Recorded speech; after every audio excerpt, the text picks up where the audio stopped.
described a new গাজায় রক্তক্ষয়ী সংঘাতের ২৩ মাস পর নতুন মোড়। যুক্তরাষ্ট্রের প্রেসিডেন্ট ডোনাল্ড ট্রাম্প হামাসকে দিয়েছেন শেষ সতর্কবার্তা।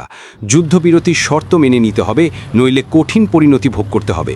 গাজায় এ পর্যন্ত ৬৪,০০০-এর বেশি ফিলিস্তিনি নিহত হয়েছেন ইসরায়েলের হামলায়। দফায় দফায় আলোচনা হলেও যুদ্ধবিরতি থমকে ছিল। হামাস বলেছিল বন্দী জিম্মিদের মুক্তি দিতে তারা রাজি, তবে ইসরায়েল বাড়তি শর্ত দেয়, যেমন অস্ত্র সমর্পণ। গতকাল রবিবার ট্রাম্প তার সামাজিক মাধ্যম ট্রুথ সোশ্যালে লিখেছেন, ইসরায়েলিরা আমার শর্ত মেনে নিয়েছে, এখন হামাসেরও মেনে নেওয়ার সময় এসেছে। এটি আমার শেষ সতর্কবার্তা।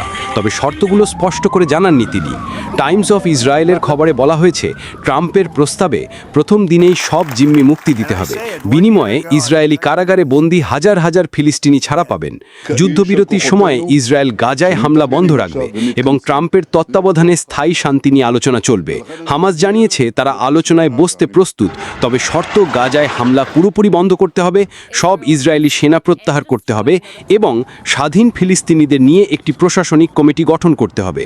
ট্রাম্প এর আগেও একাধিকবার হুঁশিয়ারি দিয়েছেন, এমনকি ক্ষমতায় বসার পর গাজাকে যুক্তরাষ্ট্রের বিনোদন কেন্দ্র বানানোর কথাও বলেছিলেন, যা নিয়ে ব্যাপক বিতর্ক হয়েছিল। এখন প্রশ্ন হলো, এই যুদ্ধবিরতির আলোচনায় আসলেই কি শান্তির রাস্তা খুলবে, নাকি আবারও নতুন সংঘাতের দিকে যাবে গাজা?